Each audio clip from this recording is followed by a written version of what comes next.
अस्सलाम वालेकुम जी। आज हम बना रहे हैं सेवइयों का ज़र्दा।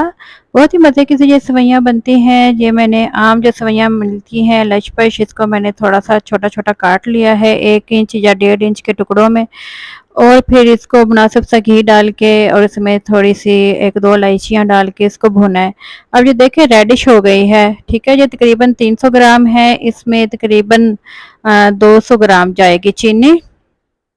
और चीनी अगर आपको नहीं अंदाज़ा हो रहा सही, तो जब पानी डालेंगे तो फिर हम चीनी को अच्छी तरीके से मिक्स करेंगे इसके अंदर, फिर इसको 2 से 3 मिनट के लिए पकने देंगे, फिर हम इसको चेक करेंगे। अगर चीनी का टेस्ट इसमें थोड़ा-सा ज़्यादा है, जैसे नमक ज़्यादा होता है चावलों में, तो फिर हम इसको दम लगा देंगे।